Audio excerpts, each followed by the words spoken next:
Hi friends, ఈరోజు మనం రీసెంట్గా మలయాళంలో ఒక మంచి సస్పెన్స్ థ్రిల్లర్ కాన్సెప్ట్తో వచ్చిన మనోరమ మ్యాక్స్లో స్ట్రీమింగ్ అవుతున్న తాంపాచి మూవీ స్టోరీ డిస్కస్ చేసుకోబోతున్నాం. ఇలాగే మీకు ఇంకా ఏ మూవీ స్టోరీని ఎక్స్ప్లెనేషన్ కావాలి అంటే ఆ మూవీ నేమ్ అనేది కామెంట్ బాక్స్లో కామెంట్ చేయండి. ఇంకా ఏమాత్రం ఆలస్యం చేయకుండా మూవీలోకి వెళ్ళిపోదాం. మూవీ స్టార్ట్ అవ్వగానే మన మూవీలో మెయిన్ క్యారెక్టర్ అయిన శివాని అనే అమ్మాయిని చూపిస్తారు. అయితే శివాని ఒక రోజు చనిపోయిన తన తండ్రికి నది ఒడ్డున పిండ ప్రదానం చేస్తూ ఉంటుంది. ఇక్కడే మనకు తెలిసే ఒక విషయం ఏంటంటే శివాని మొహం మీద శరీరం మీద గాయాలు ఉంటాయి. అలా శివాని తన తండ్రికి పిండ ప్రదానం చేస్తూ ఉండగా అదే టైంకే అటుగా వెళ్తున్న ఊరి పెద్దలు శివాని వైపు తను ఏదో పెద్ద పాపం చేసిన దానిలాగా ఒక చూపు చూసి వెళ్ళిపోతారు. అది గమనించిన శివాని కూడా తనలో తాను చాలా ఎమోషనల్ అవుతుంది. ఇంకా అలా శివాని పూజ అయిపోయాక ఇంటికి వచ్చి స్నానం చేసి అద్దం ముందుకు వెళ్ళి తల తుడుచుకుంటూ ఉండగా అప్పుడే సడన్గా శివానికి అద్దంలో ఒక వ్యక్తి రూపం కనిపించి, తల్లి నువ్వేం బాధపడకు, నీకు అంతా మంచి జరుగుతుంది అని చెప్పి ఆ ఆకారం మాయమైపోతుంది. అది చూసిన శివాని కూడా కొంచెం భయపడిపోతుంది. ఇక్కడే మనకు తెలిసే ఒక విషయం ఏంటంటే శివానికి అద్దంలో కనిపించిన ఆకారం ఎవరిదో కాదు, చనిపోయిన శివాని ఫాదరే అని.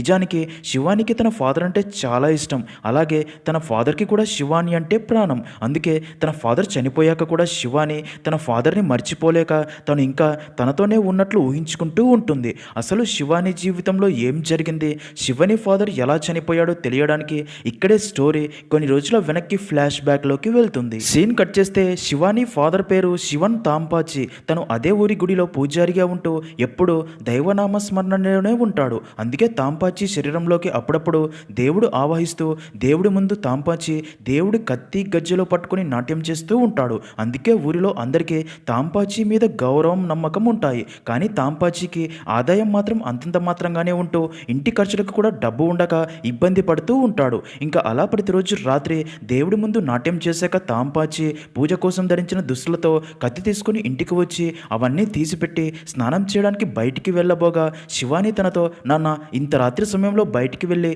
చలిలో నది దగ్గర స్నానం చేయడం అవసరమా, మీకు కూడా వయసు అవుతుంది, వేడి నీళ్లు పెడతాను ఇంట్లోనే స్నానం చేయండి అని చెప్తుంది. దానికి తాంపాచి, చూడు తల్లి ఎంత చలి పెడుతున్నా సరే నాకు నదిలో స్నానం చేస్తేనే నాకు స్నానం చేసినట్లు ఉంటుంది, ఇదంతా నీకు అర్థం కాదులే అని స్నానం చేయడానికి వెళ్ళిపోతాడు. ఇంకా స్టోరీ ప్రజెంట్లో అదంతా గుర్తు చేసుకున్న శివాని అక్కడే ఉన్న తన ఫాదర్ ఉపయోగించే దేవుడి వస్తువులు కత్తి గజ్జలు చూసి తన తండ్రిని గుర్తు చేసుకుని మరింత ఎమోషనల్ అవుతుంది. ఇంకా ఫ్లాష్ బ్యాక్లో శివాని తన కాలేజీ స్టడీ కంప్లీట్ చేసిన తర్వాత తన ఇంటి పరిస్థితులు తెలుసు కాబట్టి తనే ఒక మంచి జాబ్లో జాయిన్ అయ్యి డబ్బు సంపాదిస్తూ తన ఫాదర్ని హ్యాపీగా చూసుకోవాలని ఫిక్స్ అవుతుంది. అందుకే శివానికి ఒక కంపెనీలో జాబ్ వేకెన్సీస్ ఉన్నాయని తెలిసి ఆ జాబ్కి కూడా అప్లై చేస్తుంది. అలా కొన్ని రోజులకి తను అప్లై చేసిన జాబ్ ఇంటర్వ్యూకి అటెండ్ అవ్వమని శివానికి కంపెనీ నుండి లెటర్ రావడంతో శివాని కూడా చాలా హ్యాపీగా ఫీల్ అవుతుంది. నెక్స్ట్ సీన్లో అదే ఊరిలో ఉండే ప్రకాష్ అనే వ్యక్తిని చూపిస్తారు. ఇక్కడే మనకు తెలిసే ఒక విషయం ఏంటంటే Shivani and Prakash families relatives అవుతారు. అంతేగాక ప్రకాష్ అండ్ శివాని ఒకరికొకరు నచ్చడంతో వారిద్దరికి రెండు ఫ్యామిలీస్ కూడా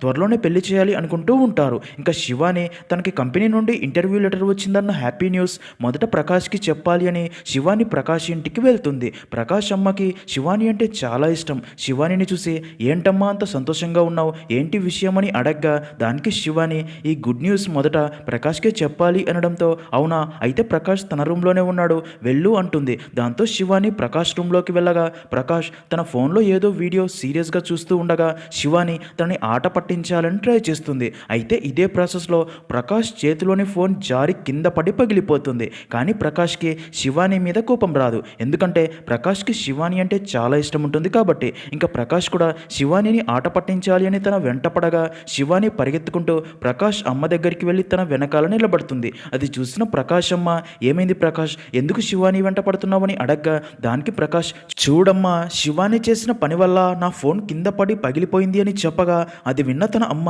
శివాని మంచి పనే చేసింది కదా, నువ్వు ఎప్పుడూ ఆ ఫోన్ పట్టుకొని నా మాటలు కూడా పట్టించుకునేవాడివి కాదు, నేనే నీ ఫోన్ పగలగొట్టాలి అనుకున్నా, అదే పని ఇప్పుడు నా కోడలు చేసినందుకు సంతోషంగా ఉంది అని తను కూడా శివానికి సపోర్ట్ చేస్తూ మాట్లాడుతుంది. ఇంకా అప్పుడే శివాని ప్రకాష్కి తన ఇంటర్వ్యూ లెటర్ చూపించి విషయం చెప్పడంతో అది విన్న ప్రకాష్ అండ్ తన అమ్మ కూడా చాలా హ్యాపీగా ఫీల్ అవుతారు.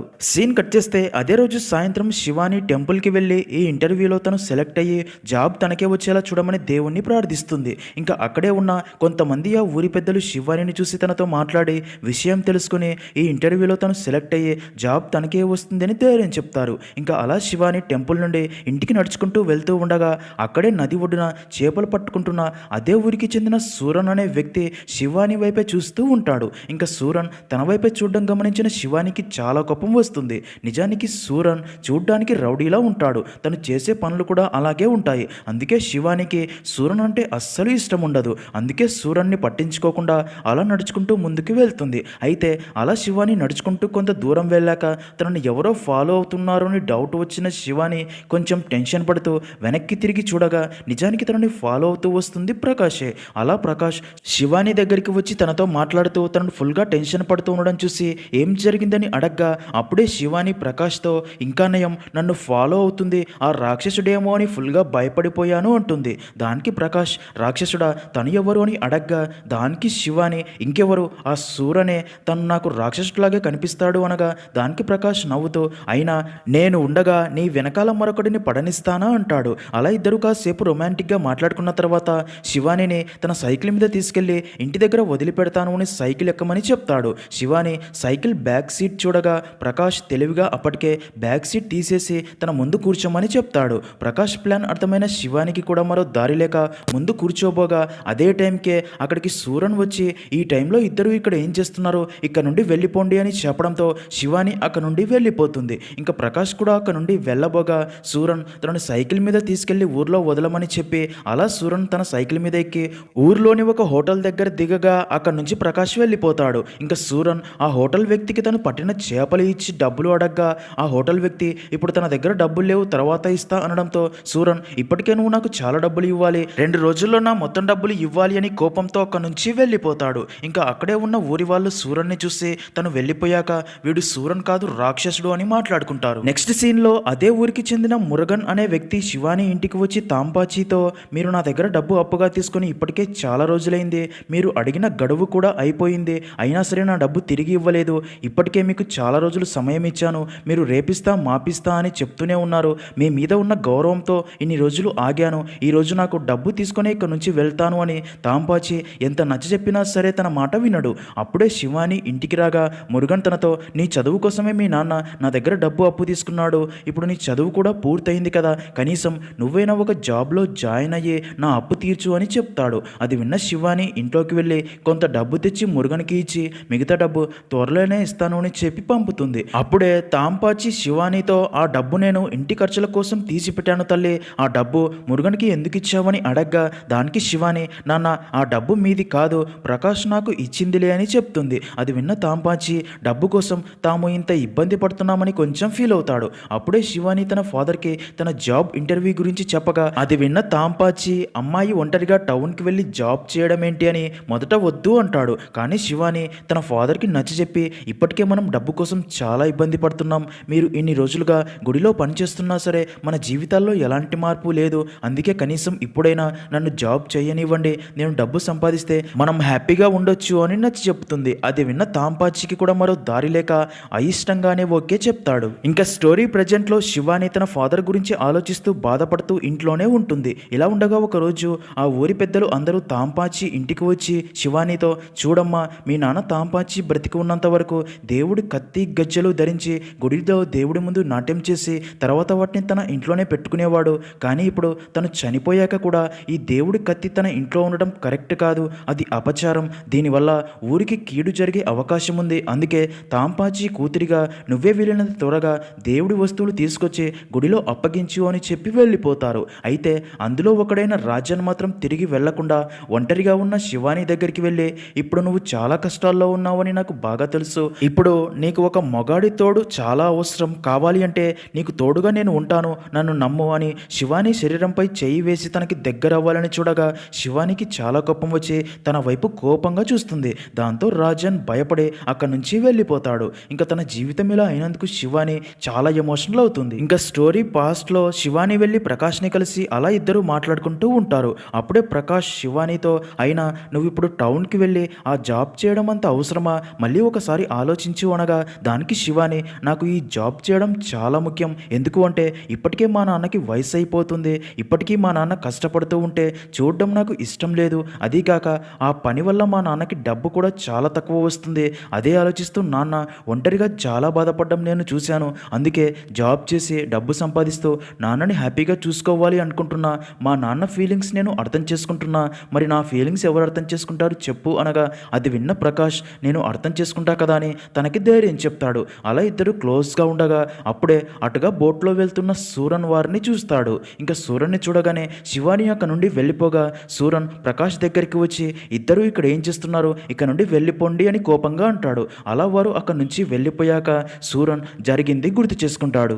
సూరన్ చిన్నతనంలోనే తన అమ్మ చనిపోవడంతో అప్పటి నుండి తన ఫాదరే తనని పెంచుతాడు. సూరన్ చిన్నతనం నుండి ఎక్కువగా ఎవరితో మాట్లాడకుండా ఒంటరిగా ఉంటూ ఉంటాడు. దాంతో సూరన్ బిహేవియర్ చూస్తున్న ఊర్లో అందరూ కూడా సూరన్ కొంచెం సైకో లాంటి వాడేమో అనుకుని తనకి దూరంగా ఉంటూ ఉంటారు. కానీ నిజానికి ఇక్కడే మనకు తెలిసే ఒక విషయం ఏంటంటే సూరన్ ఫాదర్ ఒక పచ్చి తాగుబోతూ తను సూరన్తో ఫుల్గా పని చేపించుకుంటూ సూరన్ ఆకలి అవుతుంది అని ఫుడ్ పెట్టమని ఎంత అడిగినా సరే ఫుడ్ పెట్టేవాడే కాదు. కొన్నిసార్లు సూరన్ ఆకలికి తట్టుకోలేక ఏడుస్తూ నాన్న నాకు ఆకలిగా ఉంది అన్నం పెట్టు అని పదే పదే అడుగుతూ విసిగించడంతో సూరన్ ఫాదర్ కోపంలో సూరన్ని అదే ఊర్లోని ఒక హోటల్ దగ్గరికి తీసుకుని వెళ్ళి హోటల్ ఓనర్తో వీడు మళ్ళీ ఆకలి అని నన్ను అడగకూడదు, వీడు ఫుడ్ తిని చచ్చేదాకా పెట్టు అని చెప్పి అక్కడ నుండి వెళ్ళిపోతాడు. అయితే హోటల్ ఓనర్ సూరన్కి ఫుడ్ పెట్టడానికి రెడీగా ఉండడు. ఎందుకు అంటే సూరన్ ఫాదర్ డబ్బు ఇవ్వడు కాబట్టి. అయితే అదంతా అక్కడే ఉన్న శివాని ఫాదర్ తాంపాచి చూసి సూరన్ సిచ్యుయేషన్ని అర్థం చేసుకుని ఫీల్ అయ్యి హోటల్ ఓనర్తో ఈ కుర్రాడు ఎంత తింటాడో అంత ఫుడ్ తనకి పెట్టు, డబ్బు నేను ఇస్తాను అని చెప్పి సూరన్కి ఫుడ్ పెట్టిస్తాడు. దాంతో అదంతా చూసిన సూరన్కి తాంపాచీపై గౌరవం పెరుగుతుంది. అలాగే తాంపాచి నా ఫాదర్ అయి ఉంటే నా లైఫ్ చాలా బాగుండేది అనుకుంటాడు. ఆ రోజు నుండే తాంపాచీతో చాలా ప్రేమగా ఉంటాడు. ఇంకా ఆ రోజు నుండి సూరన్ తన సిచ్యుయేషన్ని అర్థం చేసుకోకుండా తన ఫాదర్ అండ్ ఊరి వాళ్ళు అందరూ తనకి దూరంగా ఉండడంతో సూరన్ కూడా అందరితో దూరంగా ఉంటూ తాంపాచీతో మాత్రమే క్లోజ్గా ఉంటాడు. సీన్ కట్ చేస్తే అలా కొన్ని సంవత్సరాలు గడిచిపోతాయి. సూరన్ కూడా పెద్దవాడు అవుతాడు. ఒకరోజు తాంపాచి గుడిలో దేవుడి ముందు నాట్యం చేస్తూ ఉండగా అప్పుడే సూరన్ అక్కడికి వచ్చి తాంపాచి చేతిలో 500 నోటు పెడతాడు. తాంపాచి తన డబ్బు తిరిగి వెనక్కి ఇవ్వబోగా సూరన్ తనతో ఇది దేవుడికి నా దక్షిణగా భావించండి అని చెప్తాడు. నిజానికి కొంతకాలంగా తాంపాచి డబ్బు లేక ఇబ్బంది పడుతున్నాడు అని సూరన్కి తెలుసు. సూరన్ డబ్బు హెల్ప్ చేస్తాను అంటే తాంపాచి డబ్బు ఎవరి దగ్గర తీసుకోడు. అందుకే సూరన్ ఇలా దేవుడికి దక్షిణ అని చెప్పి డబ్బు ఇస్తాడు. నిజానికి ఇలా వచ్చే డబ్బే తాంపాచికి ఆదాయం. ఇంకా అది గమనించిన ఊరి వాళ్ళు కూడా తాంపాచికి హెల్ప్ చేయాలని అలాగే డబ్బు ఇస్తారు. నెక్స్ట్ సీన్లో ఒకరోజు తాంపాచి గుడి దగ్గర పూజ కంప్లీట్ చేసుకొని ఇంటికి రాగా శివాని తనతో నాన్న రేపు నాకు ఇంటర్వ్యూ ఉంది, టౌన్కి వెళ్ళాలి అని చెప్తుంది. అది విన్న తాంపాచి రేపు టౌన్కి నువ్వు ఒక్కదానివే వెళ్తున్నావా, నువ్వు ఒంటరిగా వెళ్ళటం అంత సేఫ్ కాదేమో, నన్ను కూడా తోడు రమ్మంటావా అని అడగ్గా దానికి శివాని నాకేం భయం లేదు నాన్న, రేపు బస్సులో టౌన్కి వెళ్ళి ఇంటర్వ్యూ అయిపోయాక మళ్ళీ బస్సులోనే తిరిగి వస్తాను అని చెప్తుంది. అది విన్న తాంపాచి సరే తల్లి నాకు నీ గురించి బాగా తెలుసు, జాగ్రత్తగా టౌన్కి వెళ్ళి గుడ్ న్యూస్తో ఊరికి తిరిగిరా, నీకు జాబ్ వచ్చింది అని నువ్వు చెప్పే మాట కోసం ఎదురు చూస్తూ ఉంటాను అని చెప్తాడు. ఇంకా నెక్స్ట్ డే మార్నింగ్ ప్రకాష్ శివానికి ఆల్ ది బెస్ట్ చెప్పి తన సైకిల్ మీద శివానీని ఆ ఊరి బోట్ దగ్గరికి తీసుకెళ్లి వదిలిపెట్టగా శివాని బోట్లో బస్ స్టాప్ దాకా వెళ్ళి అక్కడ నుండి బస్సులో టౌన్కి చేరుకుంటుంది.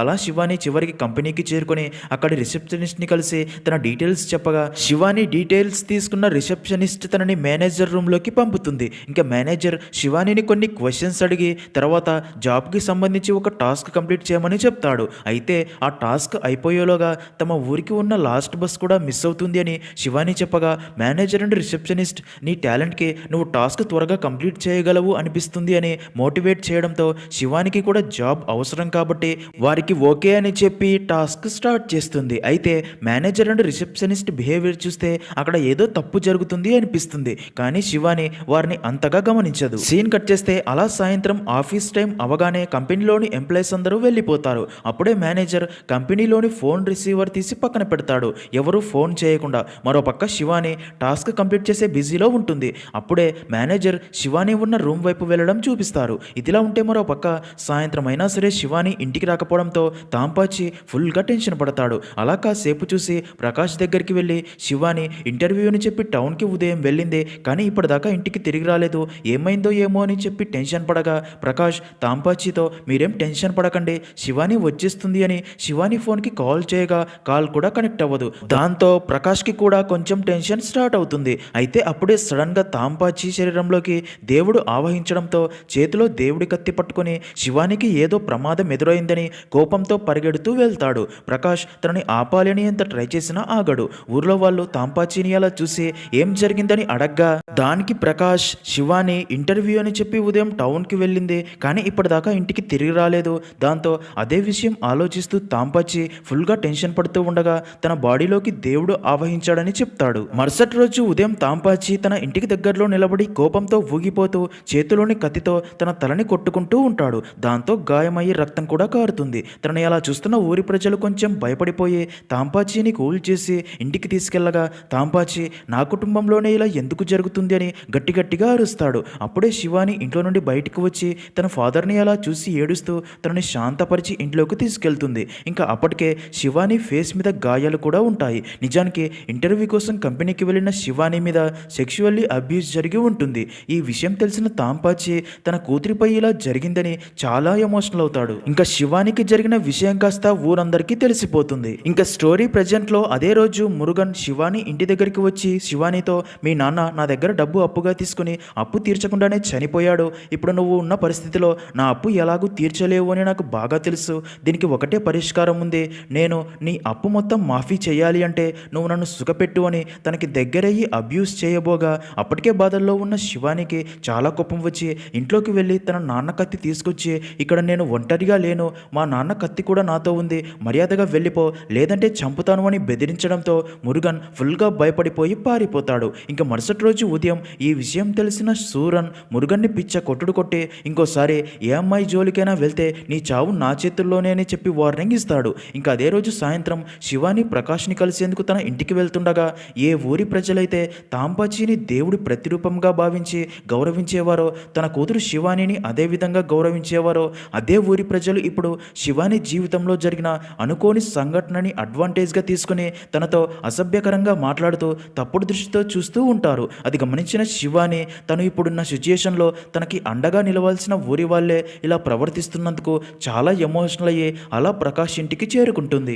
ఇంకా అలా శివానీని చూసిన ప్రకాష్ అమ్మ కూడా అప్పటిదాకా ఎంతో ప్రేమగా మాట్లాడేది, కానీ ఇప్పుడు తను కూడా శివానీతో సరిగ్గా మాట్లాడకుండా ప్రకాష్ని బయటికి పిలుస్తుంది. శివాని ప్రకాష్ని కలిసి మా నాన్న చనిపోయి 4 రోజులయ్యింది, మా నాన్న అంత్యక్రియల్లో కనిపించావు, మళ్ళీ నన్ను చూడ్డానికి ఒక్కసారి కూడా రాలేదు, అసలు నేను ఎలాంటి పరిస్థితుల్లో ఉన్నానో ఒక్కసారైనా నా గురించి ఆలోచించావా అని అడగ్గా దానికి ప్రకాష్ సారీ శివాని నాకు ఫుల్గా వర్క్ ఉండింది అందుకే రాలేకపోయాను అంటాడు. దానికి శివాని అసలు నువ్వు నన్ను నిజంగానే ప్రేమించావా, నా మనసులో ఏముందో నీకు అర్థమవుతుందా, నేను ఒంటరిగా బ్రతకలేకపోతున్నా అంటుంది. అది విన్న ప్రకాష్ అసలు నువ్వు నా నుండి ఏం కోరుకుంటున్నావో చెప్పు, నీకు ఎలాంటి హెల్ప్ కావాలన్నా చేస్తా అంటాడు. ఆ మాట విన్న శివాని ప్రకాష్లో ఈ మార్పు చూసి షాక్ అవుతుంది. నిజానికి శివాని జీవితంలో ఆ సంఘటన జరగక ముందు వరకు ప్రకాష్ శివానిని ప్రాణంలా ప్రేమించి ఉంటాడు. కానీ ఆ సంఘటన గురించి తెలిసాక ప్రకాష్ పూర్తిగా మారిపోయి శివానికి దూరం అవ్వాలని ఫిక్స్ అయి ఉంటాడు. నిజానికి ఆ రోజు మేనేజర్ శివానిపై బలవంతంగా సెక్షువల్ అబ్యూస్ చేశాక తర్వాత శివాని ఈ విషయం బయట ఎక్కడ చెప్తుందో అని భయపడి మేనేజర్ శివానిని చంపాలి అని ట్రై చేయగా శివాని చాలా కష్టపడి మేనేజర్ నుండి తప్పించుకొని పారిపోతుంది. కానీ మేనేజర్ తన వెనకాలే ఫాలో అయ్యి కారుతో తనని గుద్ది చంపాలి అని ట్రై చేస్తాడు. కానీ శివాని ఎలాగోలా తన నుండి తప్పించుకొని ఊరికి వచ్చేసి ఉంటుంది. ఇంకా ప్రకాష్ చెప్పిందంతా విన్న శివానికి ప్రకాష్ కూడా అందరి మగవారి లాంటి వాడే అని చాలా ఎమోషనల్ అయ్యి అక్కడ నుండి ఇంటికి తిరిగి వచ్చి ఒక పక్క తండ్రి చావు జరిగిన సంఘటన, మరో పక్క ఇప్పుడు ప్రేమించిన వాడి మోసం అన్నీ తలుచుకొని చాలా బాధపడుతుంది. సీన్ కట్ చేస్తే అదే రోజు రాత్రి ఊరి పెద్దలు మళ్ళీ శివాని ఇంటి దగ్గరికి వచ్చి దేవుడి కత్తి గజ్జలు తీసుకెళ్లాలి అని చూడగా శివానికి చాలా కోపం వచ్చి ఆ కత్తిని చేతిలో పట్టుకొని ఇది ఆ దేవుడి కత్తి, ఇది నేను ఎవ్వరికి ఇవ్వను, ఆ దేవుడి వచ్చి అడిగితేనే అప్పుడు తనకి ఇస్తా, మధ్యలో మీరెవరు వెళ్ళండి అని చెప్పి పంపుతుంది. తర్వాత తన తండ్రిని తలుచుకొని చాలా బాధపడుతుంది. ఇక్కడే మనకి అసలు తాంపాచి ఎలా చనిపోయాడో చిన్న ఫ్లాష్ బ్యాక్ చూపిస్తారు. ఒకరోజు రాత్రి తాంపాచి కత్తి పట్టుకొని దేవుడి ముందు నాట్యం చేస్తూ ఉండగా అప్పుడే తన శరీరంలోకి దేవుడు ఆవహించి కోపంతో రగిలిపోతూ అక్కడ నుండి ఎవరు ఆపినా సరే ఆగకుండా ఎక్కడికో వెళ్ళిపోతాడు. మరుసటి రోజు ఉదయం కోనేరులో తాంపాచి శవంతో పాటు మరొక వ్యక్తి శవం కూడా దొరుకుతుంది. అది చూసిన ఊరి ప్రజలకి అసలు రాత్రి అక్కడ ఏం జరిగిందో ఎవ్వరికీ అర్థం కాదు. ఇంకా తాంపాచి శవాన్ని చూసి సూరన్ కూడా చాలా బాధపడతాడు. ఈ విషయం తెలిసిన శివాని తన ఫాదర్ ఎలా చనిపోయాడో తెలియక చాలా ఎమోషనల్ అవుతుంది. ఇంకా స్టోరీ ప్రజెంట్లో అదే రోజు రాత్రి సూరన్ కిరాణం సామాన్లు తీసుకుని శివాని ఇంటి దగ్గరికి వచ్చి తనకి ఇవ్వగా శివాని వాటిని విసిరి కొడుతుంది. ఎందుకంటే మొదటి నుండే శివానికి సూరన్ అంటే అస్సలు ఇష్టం ఉండదు. ఇప్పటికే ఊరి వాళ్ళు అందరూ ఒంటరి అయిన తనని తప్పుడు దృష్టితో చూస్తూ అవకాశం కోసం ఎదురు చూస్తున్నారు అని, ఈ సూరన్ కూడా అలాంటి వాడే అనుకుని నాకు ఎవరి సహాయం అవసరం లేదు అంటుంది. దానికి సూరన్, నువ్వు ఎవరి సహాయం కోసం ఎదురు చూడాల్సిన పని లేదు. మీ నాన్న చనిపోయాక నీ బాధ్యత నాది. అసలు మీ నాన్న ఎలా చనిపోయాడో నీకు తెలుసా? కానీ నాకు తెలుసు, ఎందుకంటే ఆ రోజు నేను అక్కడే ఉన్నాను అని జరిగింది చెప్తాడు. ఇక్కడే రివీల్ అయ్యే అదిరిపోయే ట్విస్ట్ ఏంటంటే నిజానికి శివాని మేనేజర్ నుండి తప్పించుకొని వచ్చిన మరుసటి రోజు రాత్రే మేనేజర్ శివాని బ్రతికి ఉంటే తను చేసిన తప్పు గురించి అందరికీ చెప్పేస్తుందేమో అని భయపడే, అందుకే తను చంపాలని ఫిక్స్ అయ్యి శివాని ఇచ్చిన రెజ్యూమ్లో తన అడ్రస్ కనుక్కొని అదే రోజు రాత్రి శివాని ఇంటికి వచ్చి ఇంట్లో ఒంటరిగా ఉన్న శివానిని చంపాలి అని చూడగా శివాని మేనేజర్ నుండి తప్పించుకొని గుడి దగ్గర నాట్యం చేస్తున్న తన ఫాదర్ దగ్గరికి పారిపోతుంది. మరోపక్క గుడి దగ్గర నాట్యం చేస్తున్న తాంపాచి బాడీలోకి దేవుడు ఆవహించి శివానిని ఎవరో చంపాలి అని చూస్తున్నారని తెలిసి కత్తి పట్టుకుని వారి వైపు పరిగెత్తుకుంటూ వెళ్తాడు. శివాని గుడి దగ్గరికి చేరుకోగా తాంపాచి దారి మధ్యలో మేనేజర్ని చూసి కోపంతో తనని చంపాలి అని చూడగా మేనేజర్ తాంపాచిని కొట్టి చంపి తన బాడీ కోనేరులో పడేసి అక్కడ నుండి వెళ్ళబోగా అప్పుడే అటుగా వస్తున్న సూరన్ అదంతా చూసి విషయం అర్థమయ్యి తనకి జీవితాన్ని ఇచ్చిన తండ్రి సమానులైన తాంపాచిని చంపడంతో